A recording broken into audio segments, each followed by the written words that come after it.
علیکم، میں ہوں مہر بلال۔ آج ہم شعری اصناف ادب کا دوسرا حصہ پڑھنے جا رہے ہیں۔ اس سے پہلے حصے میں ہم نے 4 چیزوں کے بارے میں پڑھا تھا، حمد، نعت، قصیدہ اور منقبت۔ اگر آپ نے وہ ویڈیو نہیں دیکھی تو ضرور دیکھ لیجئے۔ اور ابھی ہم شعری مزید جو اصناف پڑھنے جا رہے ہیں ان میں مرثیہ، شہر آشوب، باسوخت اور حجو ہے۔ تو سب سے پہلے ہم مرثیہ کی بات کرتے ہیں۔ مرثیہ عربی کا لفظ ہے اور رثا سے نکلا ہے۔ رثا کا مطلب ہوتا ہے غم منانا، دکھ کا اظہار کرنا۔ تو کسی فوت شدہ شخص کے غم کا اظہار کرنا اسے مرثیہ کہتے ہیں۔ اصطلاحی معنوں میں ایسی شاعری جس میں کسی مرنے والے شخص کی تعریف و توصیف اور اس کی خوبیاں بیان کی جاتی ہیں اسے مرثیہ کہتے ہیں۔ مرثیہ کے لیے کوئی مخصوص حیت نہیں ہے، کسی بھی حیت میں یہ لکھا جا سکتا ہے، لیکن زیادہ پسندیدہ حیت جو اس کے لیے وہ مسدس کی جاتی ہے۔ یعنی عام طور پر مسدس کو اس کے لیے زیادہ اچھا سمجھا جاتا ہے اور زیادہ کثرت کے ساتھ مرثیے جو ہیں وہ مسدس کی حیت میں لکھے گئے ہیں۔ اگر ہم یہ دیکھیں دبستان اردو میں تو لکھنؤ جو ہے وہ مرثیے کے لیے زیادہ موزوں رہا، یعنی لکھنوی مرثیے بہت مشہور ہوئے۔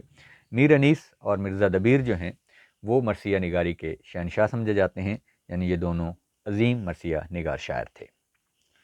اس کے بعد عام طور پر تو مرثیہ جو ہے وہ کسی بھی عزیز، رشتہ دار، دوست کی وفات پر لکھا جاتا ہے، لیکن اب اصطلاحی طور پر اسے میدان کربلا کے واقعات کے ساتھ جوڑ دیا گیا ہے۔ یعنی امام علی مقام اور ان کے رفقا کی شہادت اور واقعات کربلا جو ہیں وہ مرثیے کا اہم موضوع موجودہ دور میں ہیں۔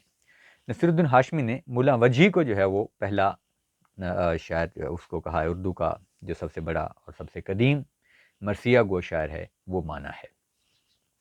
اس حوالے سے تضادات موجود ہیں، یعنی مختلف لوگوں کی راہ الگ الگ ہیں۔ اب ہم نیکسٹ دیکھتے ہیں کہ مرثیہ کے حصے۔ تو مرثیہ میں سب سے پہلے چہرہ ہوتا ہے، جس طرح قصیدے میں تشبیب ہوتی ہے اسی طرح مرثیہ میں چہرہ ہوتا ہے، اور اس میں مرثیہ کی ابتدا ہوتی ہے۔ عام طور پر اس میں ہم، نعت یا منقبت کے جو ہیں وہ اشعار کہے جاتے ہیں۔ دوسرا جو ہے وہ سراپا ہوتا ہے، اس میں مرنے والے کا حلیہ بیان کیا جاتا ہے، اس کا حسن و جمال اور وضاقت جو ہے وہ بیان کی جاتی ہے۔ اس کے بعد رخصت ہے۔ اس حصے میں وقت آخر کی جو رخصت ہے، یعنی جب شخص کسی میدان کی طرف، کسی اس کی طرف مہم کی طرف نکلتا ہے تو اس کے نکلنے کے جو مناظر ہیں وہ بیان کیے جاتے ہیں، جسے رخصت کہتے ہیں۔ اس کے بعد آمد ہے۔ اس حصے میں شہید ہونے والے کی میدان جنگ میں آمد کا ذکر کیا جاتا ہے کہ کس طرح سے وہ میدان جنگ میں وارد ہوا، کس طرح وہ میدان جنگ تک پہنچا۔ اس کے بعد رجز ہیں۔ تو میدان جنگ میں جب وہ پہنچ جاتا ہے تو وہاں پر اکثر ایسا ہوتا ہے کہ اپنی شان اور اپنی عظمت کے حوالے سے اشعار کہے جاتے ہیں، یہ عربی روایت رہی ہے، تو اس کو رجز کہتے ہیں۔ تو وہاں جا کر وہ شخص جو اپنی شان اور عظمت کے حوالے سے بات کرتا ہے وہ رجز کہلاتی ہے۔ پھر رزم ہے۔ رزم یعنی میدان کارزار میں جو اس کے کارنامے ہیں انہیں رزم کہا جاتا ہے۔ اس میں مجاہد کی میدان جنگ میں بہادری اور شجاعت کا ذکر ہوتا ہے۔ یہ مرثیہ کا بہت ہی اہم حصہ ہے۔ اس کے بعد شہادت ہے۔ اس حصے میں مجاہد کی جرأت و بہادری کے بعد شہید ہونے کا ذکر کیا جاتا ہے کہ اس کی جو شہادت کے مناظر ہیں وہ پیش کیے جاتے ہیں۔ اس کے بعد بین ہے۔ تو شہید ہونے والے کے اوپر جو غم منایا جاتا ہے، جو اس کے سمجھے کہ مصائب کا اظہار کیا جاتا ہے، اس کی منظر کشی بین کہلاتی ہے۔ اور اس کا آخری حصہ جو ہے وہ دعا ہے، جس میں مرنے والے کے لیے دعا کی جاتی ہے اور اپنی التجا پیش کی جاتی ہے۔ مرثیہ کی اقسام کی اگر بات کی جائے تو مرثیہ میں مختلف اقسام ہیں، یعنی ایک شخصی مرثیہ ہوتا ہے جس میں کسی دوست، عزیز، رشتہ دار کی وفات پر کہا جاتا ہے، جس طرح اپنا غالب نے عارف کی وفات پر کہا تھا کہ جاتے ہوئے کہتے ہو قیامت کو ملیں گے، جاتے ہوئے کہتے ہو قیامت کو ملیں گے، کیا خوب قیامت کا ہے گویا کوئی دن اور اقبال نے بھی اپنی والدہ محترمہ کی یاد میں جو مرثیہ لکھا، اس کا ایک بڑا مشہور شعر ہے کہ آسماں تری لحد پر شبنم افشانی کرے، سبزہ نورستہ اس گھر کی نگہبانی کرے۔ اس طرح مولانا ظفر علی خان مولانا حالی نے غالب کا مرثیہ لکھا، ایک روشن دماغ تھا نہ رہا، شہر میں ایک چراغ تھا نہ رہا۔ تو یہ تو شخصی مرثیے کی مثالیں ہیں۔ اس طرح قومی مرثیہ بھی ہوتا ہے جس میں قوم، ملت کا غم بیان کیا جاتا ہے اور اس کی مفلوق الحالی کا جو ہے وہ ذکر کیا جاتا ہے۔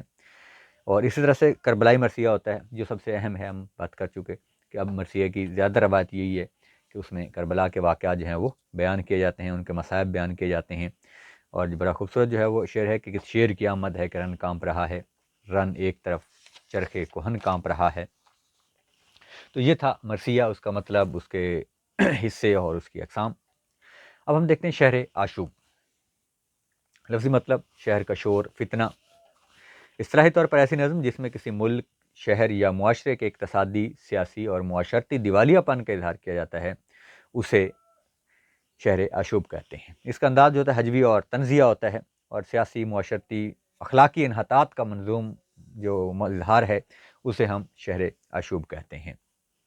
اس کے لیے بھی حید کی کوئی پابندی نہیں ہوتی، اور یہ کسی بھی علاقے کی طوائف الملوکی اور وہاں کے عوام کی بدحالی اور پریشانی کا جو ہے اس میں ذکر ہوتا ہے۔ تو مشہور جو شہر آشوب نگار ہیں اس میں مرزا رفیع سودا، نذیر اکبر آبادی، میر حسن، میر تقی، میر غالب اور اقبال، مولانا حالی، یہ بڑے بڑے نام ہیں جنہوں نے شہر آشوب کہے ہیں۔ تو کسی بھی ملک کی جو بدحالی ہوگی، جو وہاں کے لوگوں کی بدحالی ہو یا ملکی بدحالی سے مراد لوگوں کی بدحالی ہی ہوتا ہے۔ اب ملک کو کیا ہونا ہے، وہاں کے لوگ بدحال ہوں گے تو اس کو ہم ملکی بدحالی کہیں گے۔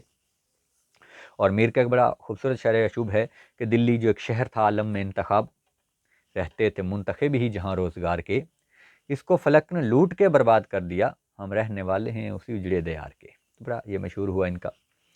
نیکسٹ جو ہمارے پاس ہے وہ واسوخت اور حجو۔ پہلے ہم حجو کی بات کر لیتے ہیں۔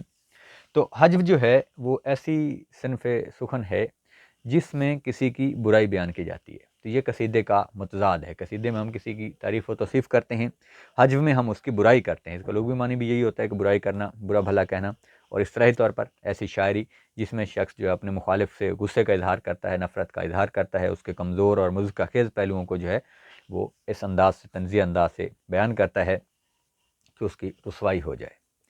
تو اردو میں سودا کی حجو گوئی جو ہے وہ بہت زیادہ مشہور ہوئی، اور پھر اس کے بعد اتنا زیادہ رواج نہیں رہا، زمانے کے ساتھ ساتھ یہ ختم ہوتی گئی، یعنی یہ زیادہ مقبول صنف سخن نہیں رہی ہے۔ جو شمالی آبادی نے کراچی کے کمشنر جو ہیں وہ ہاشم رضا صاحب، ان کا ایک حجو لکھی تھی بڑی خوبصورت انداز میں۔ وہ کہتے ہیں کہ زیدی میں سارے حروف ہیں شامل یزید کے، زیدی میں سارے حروف ہیں شامل یزید کے، ہاشم رضا میں شمر ہے پورا چھپا ہوا۔ ان کی سخت گیری کا اتنے تلخ الفاظ میں اظہار کیا، تو یہ حجب ہے۔ اس کے بعد ہمارے پاس واسوخت۔ یہ یوں سمجھیے کہ غزل کا متضاد ہے، جس کا لفظی مطلب ہوتا ہے روگردانی کرنا، بیزاری کرنا، اور اس طرح ہی مطلب یہ ہے کہ نظم کی وہ قسم جس میں شاعر اپنے محبوب کی بے وفائی اور رقیب کے ساتھ اس کے تعلق پر بیزاری کا اظہار کرتا ہے۔ غزل کی روایت کیا ہے، محبوب کی بیزاری نہیں ہوتی بلکہ اس کے ظلم کو بھی ہنس ہنس کے سہا جاتا ہے۔ لیکن واسوخت میں کیا ہوتا ہے کہ اس کو کھری کھری سنا دی جاتی ہیں، اس کے خلاف بغاوت کی جاتی ہے، اس کو دھمکیاں لگائی جاتی ہیں، اس کے برابر میں کسی اور شخص سے اپنی محبت کا اظہار کیا جاتا ہے، بلکہ دوسرا جو فرضی محبوب ہوتا ہے اس کو بڑا خوبصورت کر کے پیش کیا جاتا ہے تاکہ اس کو جلاپا ہو، اس کو احساس ہو کہ جو میں نے کیا تھا وہ مرا نہیں ہے بلکہ وہ تو اور زیادہ اچھے بندے کے ساتھ جڑ گیا ہے۔